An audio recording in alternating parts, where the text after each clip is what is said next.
Hello guys, welcome to my YouTube channel tips. So guys, उम्मीद करता हूँ आप सभी लोग बढ़िया होंगे, चंगे होंगे, बिंदास होंगे। सो गाइज, जैसे कि आप सब लोग देख रहे होंगे, मैं आज नेचर के बीच में बैठा हूँ। पीछे एक फाउंटेन है और छोटी सी झील है। सो गाइज, हवा बड़ी अच्छी चल रही है, मौसम भी बड़ा प्यारा है। और जैसे जितने प्यारे प्यारे हमारे व्यूवर्स और सब्सक्राइबर है, उतना ही प्यारा आज हमारा मौसम हो रखा है। सो गाइज, आज का जो हमारा टॉपिक है वो है पहाड़ों में रहने वाले हमारे शहरी लोग। सो गाइज, हम इस टॉपिक पे बात करेंगे कि उन लोगों का पहाड़ों में रहना कितना सही है और कितना गलत है। आज का जो हमारा टॉपिक है वो थोड़ा सा हटके है। हटके इसलिए है क्योंकि हम पहाड़ों में, आपको पता है, लास्ट मंथ हम उत्तराखंड गए थे। उत्तराखंड में हमारे कुछ नॉन थे जिनसे हम मिले, उनकी लाइफस्टाइल के बारे में हमने जाना, उनकी डेली बेसिस पे जो काम करते हैं उनके बारे में जाना, उनकी दिनचर्या के बारे में जाना, सुबह से लेकर शाम तक क्या क्या करते हैं, कैसे अपना दिन की शुरुआत करते हैं और कैसे अपनी रात्रि का प्रारंभ करते हैं। सो उसी से रिलेटेड हमने एक टॉपिक और एक हमारा एपिसोड भी बनाया था, जो कि एपिसोड नंबर 3 और 10 है। आप लोगों ने देखा ही होगा, नहीं देखा तो प्लीज़ एक बार विजिट करके देखिएगा। हमने उनके पूरे लाइफस्टाइल के बारे में उस वीडियो में डिस्क्राइब किया हुआ है। सो गाइज, उम्मीद करता हूँ आपने ज़रूर देखा। तो नहीं देखा तो प्लीज़ एक बार जाके देखिए और हमारे वीडियो को ऐसे सपोर्ट करते रहिए। सो गाइज, आपने वीडियो तो देखी होगी, उसके अंदर जो कमेंट्स आए हैं, काफ़ी कमेंट्स आए, हमने देखे भी है, सारे कमेंट्स हमने पढ़े भी हैं। काफ़ी लोग कहते हैं कि शहरी लोगों का पहाड़ों में आके घर लेना, ज़मीन लेना गलत है, क्योंकि आके वो हमारे पहाड़ों को गंदा कर रहे हैं, गंदगी फैला रहे हैं। गाइस, इस टॉपिक को आगे डिस्क्राइब करेंगे हमारे साथी mister Sonu Verma. So guys, जैसा कि राहुल ने आपको बताया आज के टॉपिक के बारे में कि शहरी लोग पहाड़ों में आके घर बना रहे हैं, तो उनका रहना कितना सही है और कितना गलत। तो इसी टॉपिक पे हमारे पास कई सारे कमेंट आए। कईयों ने ये लिखा कि यहाँ पर भू कानून लागू होना चाहिए, और कई लोगों ने ये कहा कि पहाड़ी लोग भी शहरों में आके जॉब करते हैं, तो हम क्यों नहीं वहाँ आ सकते। और कई लोगों ने ये लिखा कि जी, शहरी लोग आप पहाड़ों में आएंगे तो पहाड़ों को भी गंदा कर देंगे, उसको प्रदूषित कर देंगे। तो इसी को देखते हुए हमारे मन में भी ये विचार आया, क्यों ना हम भी इस टॉपिक पर बात करें और हमारे जो मन के विचार हैं वो आपके सामने रखें। तो इसी के लिए हम आज इस वीडियो को लेके आए हैं आपके सामने। तो इसी को देखते हुए हमारे जो मन में आया, हमने इस टॉपिक को 3, यानी जो बाहर से लोग आते हैं पहाड़ों में रहने के लिए, उसको 3 कैटेगरी में हमने डिवाइड कर दिया हमारे हिसाब से। और कुछ लोगों को हमारी बात अच्छी लगेगी, कुछ लोगों को अच्छी नहीं भी लगेगी। तो सबके अपने अपने विचार हैं, सब लोगों के अपने अपने विचार हैं, अपने अपने थॉट्स हैं, उसका हम कुछ नहीं कर सकते। बट हमने जो हमारे मन में जो बात आई वो आपसे आज हम शेयर कर रहे हैं। तो जैसे कि मैंने बताया कि हमने इसे 3 कैटेगरी में डिवाइड किया है कि बाहर से जो लोग आते हैं पहाड़ों में रहने के लिए, एक तो वो लोग हैं जो रिटायर हो चुके हैं, या वो लोग जो ऑनलाइन वर्क करते हैं, अपने जो बचा हुआ जीवन है वो पहाड़ों में आके बिताना चाहते हैं, और वहाँ के जो मौसम है, वहाँ का जो एनवायरनमेंट है, वहाँ का नेचर है, वहाँ की हवा है, उन सबको जीना चाहते हैं और प्रकृति गोद में रहना चाहते हैं। ऐसे लोगों को हम रोक भी नहीं सकते, क्योंकि सबको अपना जीने का अधिकार होता है। और हम सारे लोग, भारत के लोग जितने भी हैं, वो स्वतंत्र हैं, कहीं भी जाकर रह सकते हैं, उनको कोई हम मना भी नहीं कर सकते। बट हम नेचर की बात करें तो, यदि नेचर को सेव करने की बात करें तो, यदि आप वहाँ रह रहे हैं तो कुछ बातों का हमेशा ध्यान रखें वहाँ रहते हुए। जो मेरे थॉट्स हैं उसके हिसाब से मैं आपको बता रहा हूँ कि वहाँ जब रहे हो तो कुछ बातों का ऐसा ध्यान रखो कि हमारी नेचर को नुकसान ना पहुँचे। तो पहली बात तो ये कि जब भी आप वहाँ रहें और घर बनाएं तो इको फ्रेंडली घर बनाएं। इको फ्रेंडली घर से ये होता है कि एक तो आपकी वहाँ कॉस्टिंग बहुत ज़्यादा कम आती है, और दूसरा आप प्रकृति को भी बचाते हैं इको फ्रेंडली घर बनाने से। तो इको फ्रेंडली घर जब बनाएं तो उसमें कम से कम कंक्रीट और कम से कम सीमेंट का यूज़ करें, ताकि हमारे नेचर को कोई नुकसान ना पहुँचे। और कम से कम स्पेस में घर बनाएं, जितनी आपको ज़रूरत है उतने ही स्पेस का यूज़ करें घर बनाने में, ताकि जितना स्पेस आपके पास बचे उसमें आप ज़्यादा से ज़्यादा पेड़ उगाएं, ताकि नेचर को भी सेव करें और नेचर भी उभर के बाहर आए। और दूसरी बात ये है कि एक फ्लोर से ज़्यादा की कंस्ट्रक्शन ना करें, क्योंकि एक फ्लोर से ज़्यादा यदि आप बनाओगे तो एक तो आपका ज़मीन पे दबाव पड़ेगा, जब ज़मीन पे जब दबाव पड़ेगा तो उसकी वजह से लैंडस्लाइड की प्रॉब्लम हो सकती है। तो यदि आप एक फ्लोर का घर बनाओगे, इको फ्रेंडली घर बनाओगे, तो उससे ये होगा हमारी ज़मीन पे भी दबाव नहीं पड़ेगा और लैंडस्लाइड की दिक्कत है वो बहुत ही ज़्यादा कम हो जाएगी। तो मेरा मानना यही है कि इको फ्रेंडली घर बनाओ, ज़्यादा से ज़्यादा पेड़ उगाओ और अपनी यानी प्रकृति को बचाओ। तो पहली कैटेगरी मैंने आपको मेंशन करी, तो पहली कैटेगरी के हिसाब से जो हम समझते हैं कि नेचर को पहले हमें बचाना चाहिए, उसके बाद अपने लिए सोचना चाहिए, क्योंकि नेचर ही नहीं होगा तो हम भी नहीं होंगे। और गाइस, जैसा कि मैंने आपको बताया था कि कुछ लोगों ने कमेंट किए कि बाहर से लोग आ रहे हैं, पहाड़ों में रह रहे हैं, और कुछ लोग कहते हैं कि पहाड़ों से भी लोग जॉब करने आ रहे हैं। तो देखिए, तीन चीज़ें होती है, तन, मन और धन। तो तन और मन की शांति के लिए, तन यानी अपने स्वास्थ्य की सुरक्षा के लिए, अपने मन की शांति के लिए, अपने आप को रिफ्रेश करने के लिए लोग पहाड़ों में जाकर रहते हैं। और तीसरी चीज़ आती है धन। तो धन के लिए पहाड़ी लोग होते हैं वो जो शहरों में जाते हैं धन कमाने के लिए, अपनी जीविका चलाने के लिए, ताकि उनके परिवार और उनका भरण पोषण हो सके। तो देखिए, तन और मन, धन तीनों एक दूसरे के पूरक हैं। तो ये नहीं कहना चाहिए कि आप यहाँ नहीं रह सकते या आप वहाँ नहीं जा सकते, क्योंकि दोनों एक दूसरे के पूरक हैं। सो गाइस, पहली कैटेगरी मैंने आपको बताई। अब दूसरी कैटेगरी की बात करते हैं। दूसरी कैटेगरी में हम वो लोग आते हैं जिनके पास अच्छा खासा पैसा है और जो अपना पहाड़ों में आकर सेकंड होम आपका बनाना चाहते हैं, कि साल में 2-3 महीने जब ज़मीनी जगह पे बहुत ज़्यादा गर्मी हो जाए तो हम 2-3 महीने पहाड़ों में जाएं, रिलैक्स करें और वहाँ की लाइफस्टाइल को जीना चाहते हैं, वहाँ के नेचर को और ख़ुद को, अपने आप को रिफ़्रेश करना चाहते हैं। तो ऐसे लोगों को हम मना भी नहीं कर सकते सेकंड होम बनाने से। बट मेरा जो ओपिनियन है वो आपको मैं शेयर करता हूँ कि मेरा क्या ओपिनियन है। एक तो सेकंड होम बनाने की बजाय यदि वो वहाँ आकर रेंट पे रहें तो उससे बेहतर चीज़ कुछ नहीं हो सकती है, क्योंकि रेंट पे रहने से एक तो जो वहाँ के जो लोग हैं उनको एक तरह से जॉब मिलेगी या उनका जो रेवेन्यू वो बढ़ेगा, उनका भरण पोषण अच्छे से होगा। क्योंकि देखिए, पहाड़ी लोग होते हैं वो ज़्यादातर टूरिस्ट पे ही डिपेंड होते हैं, तो इसलिए हमें उन्हें पहले मौका देना चाहिए कि हम सेकंड होम बनाने की जगह वहाँ पर रेंट पे रहें। लेकिन गाइज, कभी आपने ये सोचा है कि यदि हम सेकंड होम ना बना के यदि रेंट पे रहें और वहाँ के नेचर को एंजॉय करें तो वो बेहतर रहेगा। और उसके लिए मैं आपको एक एग्जांपल भी दे सकता हूँ। देखिए, यदि आप सबसे पहले तो सेकंड होम बनाने के लिए आप वहाँ ज़मीन लोगे, ज़मीन आपकी 10 से 15 लाख रुपए की आएगी। उसके बाद आप उस पर कंस्ट्रक्शन करोगे तो वो 20 से 25 लाख रुपए की आपकी कंस्ट्रक्शन होगी। तो उसकी जो टोटल कॉस्टिंग आएगी आपकी 35 से 40 लाख रुपए जाएगी। और उसके बाद आपको वहाँ एक केयर टेकर रखना पड़ेगा, क्योंकि आप 2 या 3 मंथ के लिए पूरे साल में 2 या 3 मंथ के लिए आएंगे, तो केयर टेकर की आपको बहुत ज़्यादा ज़रूरत पड़ेगी। यदि आपने केयर टेकर नहीं रखा तो उस घर को खंडर बनने में कुछ ही टाइम लगेगा, कुछ ही टाइम में वो खंडर बन जाएगा, वहाँ घासें उगने लग जाएगी। तो उसके लिए केयर टेकर का भी आपका खर्चा लगेगा। और यदि रेंट पे रहने की बात करें तो रेंट पे रहने में आपका मुश्किल से 10 से 15 हज़ार रुपये महीना आपका लगेगा, क्योंकि अभी हमने लास्ट अपने उत्तराखंड की सीरीज़ देखी होगी, उसमें हमने एक वीडियो और बनाई थी चीपेस्ट होम स्टे की। यदि आपने नहीं देखी तो हमारे चैनल पे आप जाके देख सकते हो। उस वीडियो में भी हमने आपको ऐसा एक होम स्टे दिखाया है जो बहुत कम पैसे में, यानी 10 से 15 हज़ार रुपये मंथ में विद किचन के साथ आपको रूम प्रोवाइड करते हैं और वहाँ जाके आप रह सकते हैं। और एक चीज़ और कि होम स्टे में रहने से आपका एक ये फ़ायदा और होगा कि मान लो आप सेकंड होम बनाते हैं तो आप एक लोकेशन पे बनाओगे, उस लोकेशन को ही एंजॉय कर पाओगे। पर होम स्टे में ये होगा कि आप अलग अलग लोकेशन पे जाके रह सकते हो। एक मंथ इस लोकेशन पे रहे, नेक्स्ट मंथ फिर दूसरी जगह रह के रहे, वहाँ के व्यू एंजॉय किया, फिर दूसरी जगह का व्यू एंजॉय किया, तो सारे व्यू आप एंजॉय कर सकते हो रेंट पे रहने से।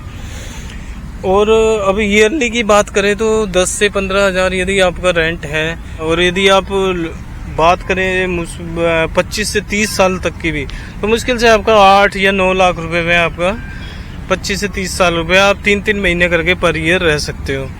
और अब कंपैरिजन करो कि आपने यहाँ 9 लाख रुपए दिए 30 साल में, मान लो 50 साल भी हो गए, तब भी आपकी इतनी कॉस्टिंग नहीं आएगी जितनी आपकी सेकंड होम बनाने में आई। सेकंड होम बनाने में आपके 35 से 40 लाख रुपए लग जाएंगे और इसमें लगेंगे आपके मुश्किल से 10 से 12 लाख रुपए। तो कॉस्ट के हिसाब से भी ये सस्ता पड़ेगा और नेचर के हिसाब से भी आपको बहुत अच्छा पड़ेगा। तो गाइज आप इतनी कॉस्टिंग लगाओगे, यदि मान लो सेकंड होम बनाने में आप 35 लाख रुपए लगा रहे हो और रेंट पे रहोगे तो वो सिर्फ 10 से 12 लाख रुपए आपके लगेंगे, मुश्किल से 15 लाख रुपए लगेंगे। और यदि उसके साथ भी और भी सारी आप एक्टिविटी कर सकते हो तब भी आपकी इतनी कॉस्टिंग नहीं आएगी जितनी रेंट में आएगी। उसके हिसाब से आप पैराग्लाइडिंग करो, साइकिलिंग करो, जिप लाइन करो, कुछ भी करो, इतनी कॉस्टिंग जब भी नहीं आएगी जब आप रेंट पे रहेंगे। तो मेरा मानना यही है कि सेकंड होम बनाने की बजाय आप रेंट पे रहें, उससे नेचर को भी नुकसान नहीं होगा। कंस्ट्रक्शन करने से नेचर को नुकसान होता है। देखो समझाना हमारा फ़र्ज़ है, बाकी वो सब लोगों की अलग अलग सोच होती है, हम उसमें कुछ नहीं कर सकते। सो गाइज सेकंड कैटेगरी में अब ये तो हो गई नेचर की बात कि नेचर के हिसाब से सोचे तो हम रेंट पे रहना बेहतर है। पर एक इसका दूसरा पहलू भी है। दूसरा पहलू भी ये है कि आप सेकंड होम बना के किसी को रोज़गार भी मिल जाता है, क्योंकि आप यदि केयर टेकर रखोगे तो केयर टेकर को वहीं के लोगों को आपको रखना पड़ेगा और केयर टेकर रखने की वजह से वहाँ एक मान लो एक बंदे को आप जॉब दे रहे हो तो एक तरह की जॉब भी वहाँ प्रोवाइड हो जाएगी, जिससे उसके परिवार का भरण पोषण होगा या उसका लाइफस्टाइल भी चेंज हो सकता है शायद आपके केयर टेकर की जॉब मिलने से उसको। तो दूसरे पहलू को सोचे तो एक जॉब भी मिल सकती है, पर नेचर के हिसाब से सोचे तो रेंट पे रहना बेहतर है। तो बात करते हैं अब हम तीसरी कैटेगरी की। तो तीसरी कैटेगरी में वो लोग आते हैं जो बिजनेस पर्पस के लिए यहाँ पर होटल बनाते हैं, यानी रहते तो वो शहरों में पर अपने बिजनेस पर्पस के लिए यहाँ होटल तैयार करते हैं। काफ़ी ज़्यादा हैवी कंस्ट्रक्शन कर देते हैं, जिससे हमारी प्रकृति को भी बहुत ज़्यादा नुकसान होता है, क्योंकि जितनी ज़्यादा हैवी कंस्ट्रक्शन होगी उतनी ज़्यादा कंक्रीट का यूज़ होगा, उतनी ज़्यादा सीमेंट का यूज़ होगा, तो जिसकी वजह से हमारी प्रकृति को बहुत ज़्यादा नुकसान होगा। तो मेरा विचार ये है कि आजकल होम स्टे का चलन बहुत ज़्यादा हो गया उत्तराखंड में। तो सबसे पहले हमें उत्तराखंड के लोगों को मौका देना चाहिए, पहाड़ी लोगों को मौका देना चाहिए क्योंकि जो भी रेवेन्यू आता है ना उत्तराखंड का ज़्यादा से ज़्यादा वो टूरिस्ट से आता है। तो यदि हम ज़्यादा से ज़्यादा उनका होम स्टे को यूज़ करेंगे तो उनके रेवेन्यू में सुधार होगा, जो उनकी फाइनेंशियल कंडीशन है वो काफ़ी अच्छी हो जाएगी। तो पहला मौका हमें उन्हें देना चाहिए कि वो अपने होम स्टे को यानी अच्छी कंस्ट्रक्शन करें, उसको रेनोवेट करें अपने होम स्टे को, और रेनोवेट करके अच्छी से अच्छी फैसिलिटी प्रोवाइड करें ताकि वहाँ लोग रहने पे यानी उनको अच्छी फीलिंग आए, ताकि वो ज़्यादा से ज़्यादा लोग वहाँ रहें और उनका लाइफस्टाइल चेंज हो, वहाँ पहाड़ी लोगों का उनका जीविका चेंज हो। क्योंकि देखो शहरों में क्या होता है कि शहरों में जाके हम काम हमें मिल ही जाता है, ये ज़रूरी नहीं है कि हम बिज़नेस करना चाहें तो वहीं होटल बना के ही करें। पर ये दूसरी बात ये भी है कि होटल बनाने से वहाँ के कई सारे लोगों को जॉब भी मिल जाती है। अब दूसरा पहलू ये भी है, इसमें भी दूसरा पहलू है, सेकंड कैटेगरी में दूसरा पहलू था। पर नेचर के हिसाब से सोचे तो हमें पहले मौका उन्हें देना चाहिए कि वो अपने होम स्टे को अच्छा बनाए, अच्छी फैसिलिटी दें। और यदि जॉब की बात करें तो होटल बनाने से वहाँ कई बंदों को जॉब मिल जाती है। तो मेरे विचार से तो मेरा विचार ये है, मैंने आपको दोनों पहलू आपको बता दिए हैं कि ये करना चाहिए। तो गाइज निष्पक्ष भाव से हमने अपनी बातें आपके सामने रखी, तो हमारी बातें कुछ लोगों को अच्छी लगेगी और कुछ लोगों को बुरी भी लगेगी। तो अब हम किसी को कुछ कह तो सकते नहीं है, क्योंकि जैसे लोग वैसी उनकी सोच, किसी की सोच कैसी होती है, किसी की सोच कैसी होती है, हम किसी की सोच को बदल तो सकते नहीं है। पर जो हमारे दिल में बात थी वो हमने आपके समक्ष रख दी है। अब आप इस पे क्या कहना चाहते हैं, क्या नहीं कहना चाहते, वो हमें कमेंट में लिख के ज़रूर बताएं। और अब मैं राहुल से गुजारिश करूंगा कि कृपया यहाँ आएँ और अपने कुछ उनके मन में जो बातें हैं वो उनसे शेयर करें आपसे, तो आपको बताएंगे कुछ बातें। तो पर हमें कमेंट करके ज़रूर बताइए गाइस कि आपको कैसा लगी हमारी बातें। सो गाइज, जैसे कि आप सबको काफ़ी चीज़ें बताई हमारे साथी मिस्टर सोनू वर्मा ने। सो गाइज, और बाकी इस टॉपिक पे या फिर आप लोगों का प्यार ही मेरे लिए सब कुछ है। मैं ज़्यादा कुछ बोलना नहीं चाहूँगा, बट मैं एक चीज़ ज़रूर कहना चाहूँगा कि यार ये जो लोग कमेंट्स कर रहे हैं, चलो अच्छी बात है, हमें कमेंट्स आ रहे हैं, हमें लोगों की मन की बातें भी पता चल रही है। सो गाइज, मैं एक बात बोलूँगा, अभी जैसे कुछ लोग भू कानून कह रहे थे, यार एक कॉमन सी बात बताओ, चलो भू कानून ठीक है यार, आप लोगों को जो अच्छा लगा कोई बात नहीं। इसमें एक चीज़ सोचिए, ये सारी चीज़ें ना गवर्नमेंट के हाथ में है, और काफ़ी लोग कहते हैं कि इसके ऊपर हमें आवाज़ उठानी चाहिए। तो यार क्या ज़मीन ही सब कुछ है? खुद सोचो, ज़मीन ही सब कुछ है। शरीर है हमारा आज, हमारी आत्मा कल हमारे शरीर से निकल के दूसरे शरीर को धारण कर लेगी। कुछ नहीं है, लाइफ में सब कुछ यहीं रह जाना है। आवाज़ उठाओ, लेकिन उस चीज़ के लिए उठाओ जिससे हमारा फ्यूचर सेफ हो सके। सोच है, सोच बदलो, देश बदल दो। सो लाइफ हमारी नेचर से ही जुड़ी है, प्रकृति से ही जुड़ी है, इसको संभाल के रखो यार। आप देख रहे हो पीछे कितने पक्षी उड़ रहे हैं, कितनी ठंडी हवा चल रही है। सो गाइज, मैं यही कहूँगा, इस हवा को, इस पानी को, इस नेचर को बचा के रखो, ताकि जो हमारी आगे वाली पीढ़ी आए वो भी कहे कि यार हम जिंदगी जी रहे हैं। उन्हें ये ना लगे कि यार कैसे थे हमारे पूर्वज जो ये सब चीज़ें छोड़ के चले गए। सो ज़्यादा से ज़्यादा मैं रिक्वेस्ट करता हूँ आप सभी लोगों से, जितने हो सके उतने पेड़ लगाओ, प्रकृति को बचाओ। यार हम लोग क्यों ना एक संकल्प लेते हैं कि महीने में एक पेड़ जरूर लगाना है। महीने में तो क्या लगाना, तो हर दिन एक चाहिए, बट शेड्यूल आज के टाइम में किसी के पास होता नहीं इतना कि भाई बहुत सारा वर्कलोड होता है लोगों के पास। तो महीने में एक पेड़ तो लगा ही सकते हैं। अगर मान लो 1 करोड़ लोग हैं, ठीक है, 1 करोड़ अगर एक महीने में एक पेड़ लगाते हैं, तो सोचो एक महीने के अंदर 1 करोड़ पेड़ लग गए, तो हमारे 1 करोड़ बच्चों के लिए फ्यूचर मिल गया। सोचो। सो यार प्रकृति को बचाओ, प्रकृति में पेड़ लगाओ। जहाँ भी आपको लगे कि यार धूप ज़्यादा आ रही है, पेड़ लगा दो। आज आप लोग देख रहे होंगे कि बहुत कम बारिश होती है, या फिर कभी कभी ज़्यादा बारिश हो जाती है, रुकती नहीं है। तो क्यों है? वो नेचर के साथ तो ग्लोबल वार्मिंग है, क्लाइमेट चेंज हो चुका है। सो जैसे कि आप लोगों ने देखा होगा, अब काफ़ी टाइम से बारिश हो रही है कंटिन्यू, और पहले इतनी गर्मी थी कि लोगों को चक्कर आते थे खड़े खड़े। सो गाइज, जैसे कि आप लोगों ने हमारा एपिसोड नंबर 4 देखा होगा, भालूघाट वाटरफॉल, जो हाल हमारा भालूघाट वाटरफॉल का हो रहा था, क्यों हो रहा है? वो ग्लोबल वार्मिंग की वजह से, क्योंकि पानी हम लोग बचाते नहीं है। गाड़ी धोने में 10-10 बाल्टियां पानी यूज कर देंगे। यार गाड़ी धोनी चाहिए, अच्छी बात है, साफ सफाई रखनी चाहिए, बट एक लिमिटेशन के साथ। सो गाइज, तो मैं यही कहूँगा ज़्यादा से ज़्यादा पेड़ लगाए, क्योंकि पेड़ लगाने से भी हमारा इन्वायरमेंट काफ़ी सुरक्षित होता है। क्योंकि इतनी ज़्यादा गर्मी, इतनी ज़्यादा धूप, बारिश, और आपको पता ही होगा जो भालूघाट वाटरफॉल है, वहाँ पे जो बंदा रह रहा है उसकी एज 27 थी। तो उस बंदे ने हमें बताया कि उसने आज तक कभी उस भालूघाट वाटरफॉल का पानी सूखा हुआ नहीं देखा था, बट ये पहली गर्मी ऐसी थी जो वहाँ का पानी सूख गया था। और सो क्यों? ग्लोबल वार्मिंग की वजह से, हम लोगों की वजह से सूखा वो। तो प्रकृति के साथ ना खिलवाड़ कर रहे हैं हम। सो यार प्रकृति को बचाओ। देखो पीछे, अभी आपको दिखाऊंगा पीछे, यहाँ पे पीछे भी किसी ने बोतल वगैरह, नारियल पीने के बाद नारियल फेंक रखा। हाँ, जैसे अब किसी ने यहाँ पे नारियल फेंक रखा है पीने के बाद। नारियल ठीक है, क्योंकि नारियल क्या होगा, सूखने के बाद उसकी खाद बन जाती है, सूख जाता है, पक्षी आते हैं उसके अंदर का जो भी है निकाल के खा जाएंगे। कीड़े मकोड़े होते हैं उनको खाना मिल जाएगा, उसके अंदर की जो मलाई होती है वो खा जाते हैं। तो ये जो चीज़ें होती है जो ज़मीन में मिल जाती है वो ठीक है, बट प्लास्टिक जो है सबसे खतरनाक है, प्लास्टिक, उसको ना फैलाए। तो मैं यही कहूँगा प्रकृति को बचाए। तो इसी के साथ साथ मैं आपको बाय बाय बोलता हूँ। Thank you for watching my channel, and video को एंड तक देखने के लिए आपको बहुत बहुत धन्यवाद। और मेरे चैनल को सब्सक्राइब करें, बेल आइकन को दबाएं, सब्सक्राइब करें, और प्लीज़ बताएं कि आपको हमारी वीडियो कैसी लगी, और जो भू कानून है वो आना चाहिए नहीं आना चाहिए उसके बारे में भी आप अपने राय दीजिए।